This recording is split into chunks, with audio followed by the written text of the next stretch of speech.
So as we all know, this is admission season, and this is the time to start looking for admission for the fall season and start processing your visa. So if this is something you're interested in, if you're interested in processing your F1 visa by yourself without paying agent fee, no need to worry about someone duping you of your money. So if this is something you're interested in, keep on watching. I got you.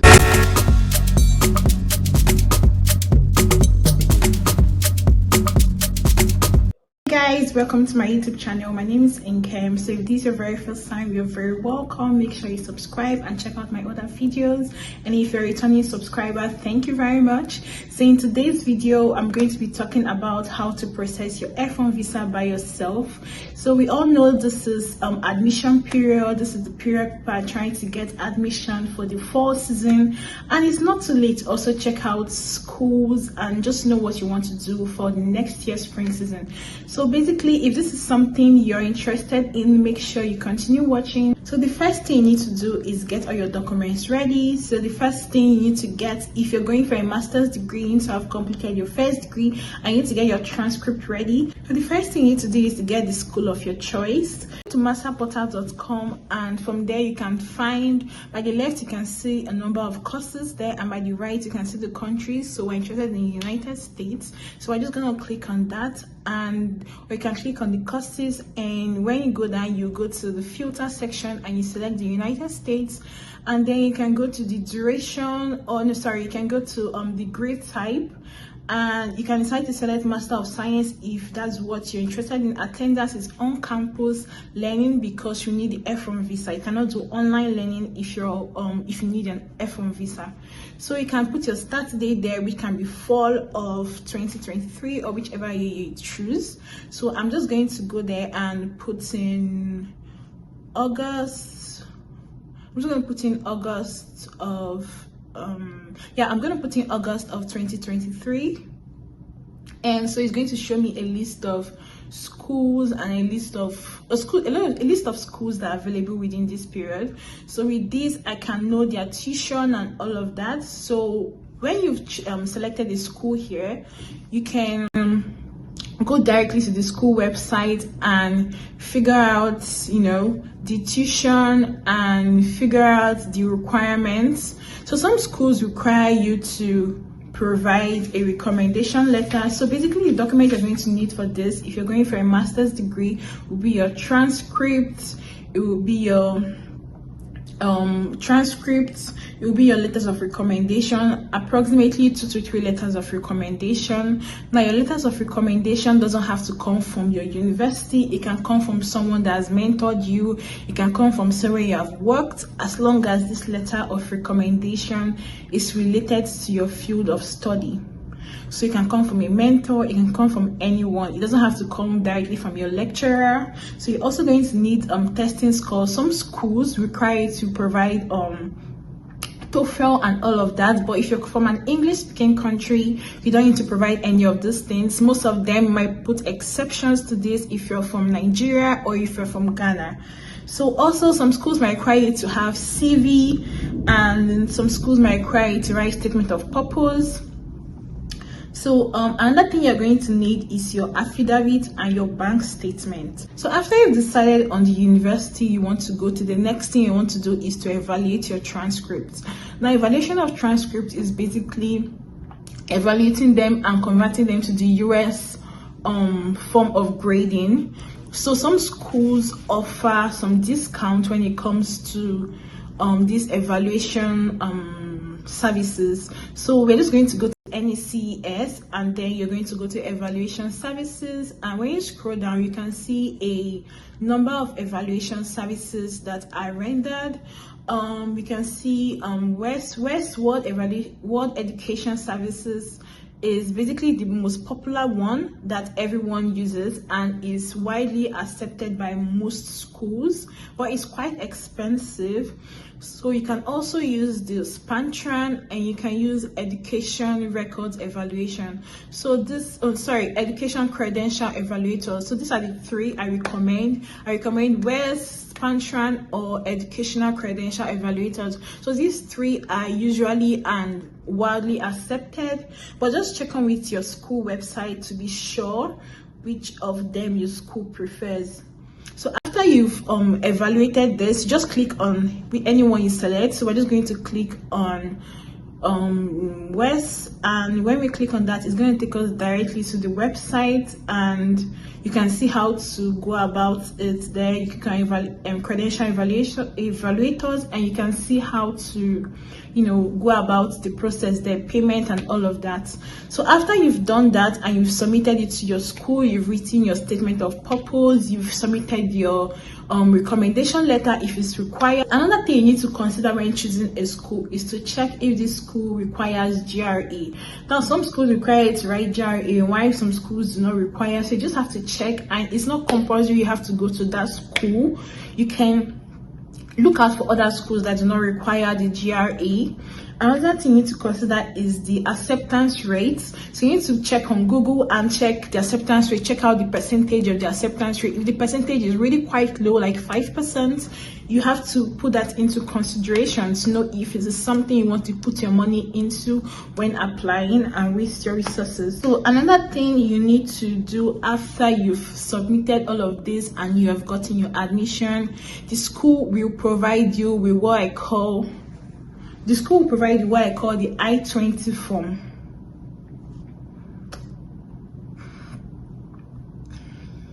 Yeah. So the I-20 form is just basically it contains some important information with which you will take to the embassy with you. So this contains some important information which you will take to the embassy. It contains your service ID. It contains your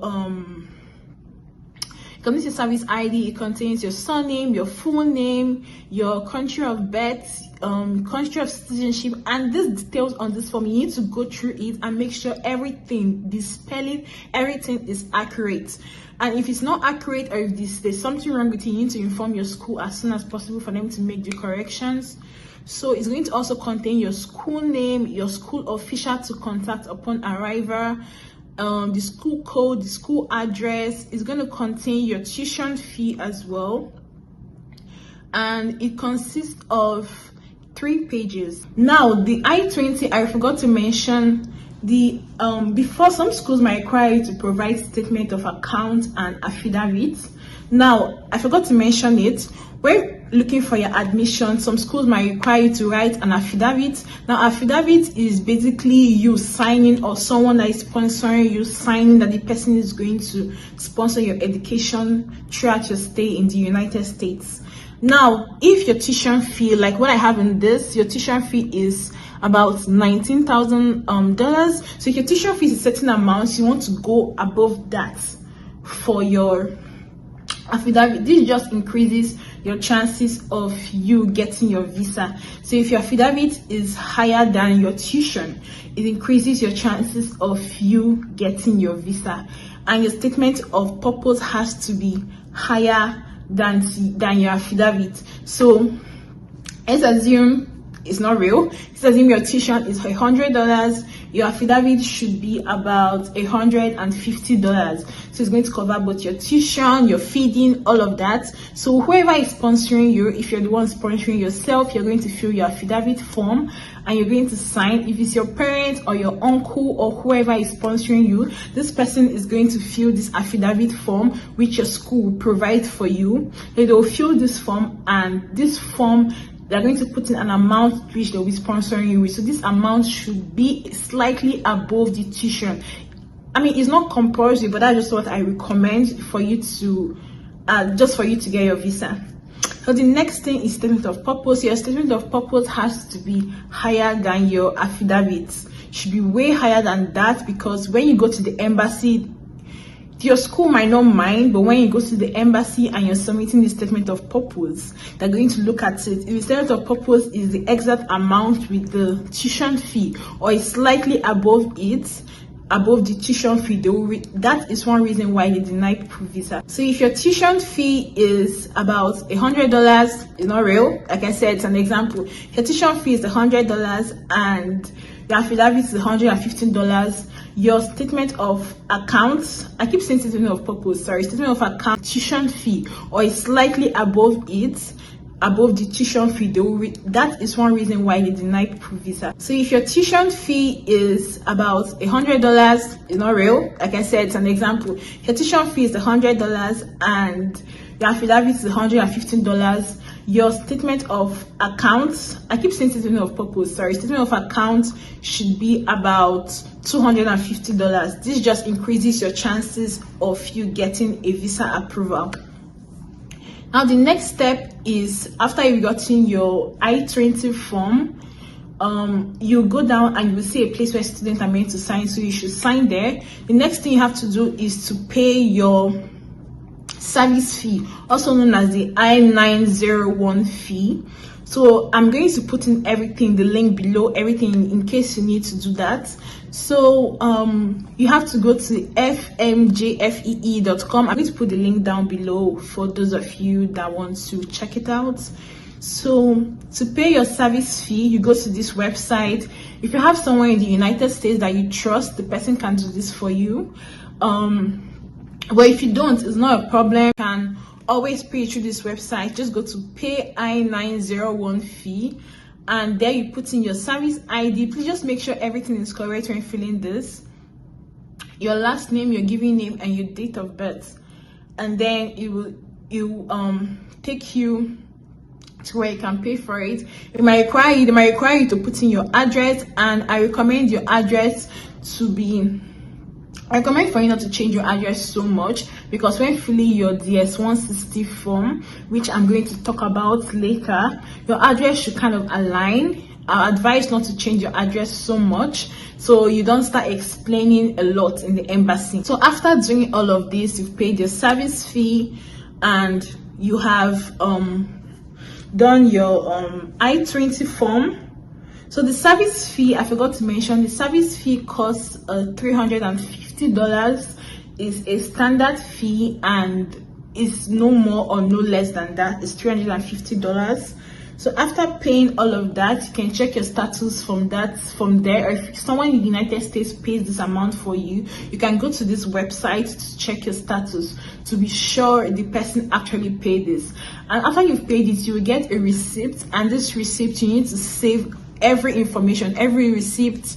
They're going to send you a confirmation in your email, everything. You need to print all of this out because it's going to be important. So after doing all of that, the next thing you need to do is you can decide to fill your DS-160 form. Now your DS-160 form is the most important part of your application. Your DS-160 form is the most important part of your application. I'm going to put a link below, or I'm going to screenshot something and put it somewhere here about non-appearance visa for F1 visa. So non-appearance visa for F1 visa. So now this is something that they just established up till the end of 2023, I think.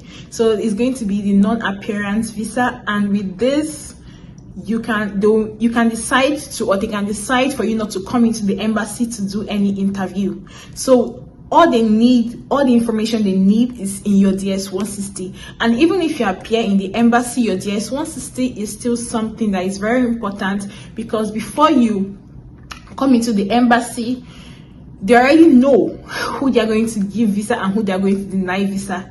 That's why the interview, US visa, the US interview is no more than 2 minutes maximum, 2 to 3 minutes or a minute, because they already know from your DS-160 who they are going to deny or approve the person's visa. So the next thing you need to do is to fill your DS-160 form, but sometimes filling the DS-160 form can take a while. So I'm going to do a different video on how to fill the DS-160 form. It's going to be quite detailed. It's going to be my next video after this. This should go up before that. So I recommend you book your appointment, because sometimes finding space for appointment can be one hell of a hassle. So I recommend you book your appointment. So to book your appointment, you just need to go to ustraveldocs.com. You select your country. If you're in Nigeria, you go to N and select Nigeria. If you're in Belarus, since because of what's going on in Belarus right now, visas, it is advised to go to Poland. So you have to go to P and select Poland if you're in Belarus. So if you're in Belarus, select Poland. If you're in Nigeria, go to N and select Nigeria, and then to take you directly to the website, and then you click on non-immigrant visa. Non-immigrant visa, you close this, and then you try to log in. So you're a new user, you've never created an account with them. This is to book an appointment. So to create an account with them, you just go to new user and you put in all your information there. Also, from there you can pay. After you put in your information and all of that, after you've booked your appointment, everything is going to be there when you try to do it. Then they'll tell you to pay your visa application fee, which is $160. This visa fee, you have to pay it online. You have to pay this visa application fee online, because nobody in the embassy is going to collect this money from you, so it has to be paid online. So after you've paid this visa application fee and you've booked your appointment, then that's all you need to do. And then after that, you can go ahead and continue filling your DS-160 form. But keep it in mind that the DS-160 form needs to be filled within a month. It shouldn't get to a month, because your portal is going to be closed and then you're going to start afresh in filling the form. So in filling the DS-160 form, it needs to take a month. So I'm going to do a different video on how to fill the DS-160 form. Anyway, thank you guys for watching. If you have any questions, make sure to leave it in the comment section, and my email address is down there, so you can send me your questions or you can leave it in the comment section. Make sure to like, subscribe, share this video. It might help someone trying to process the person's US visa. Like I said, I got my US visa in one chance, and these are the tips that helped me. Make sure to like, comment, share and subscribe. See you in my next video. Bye.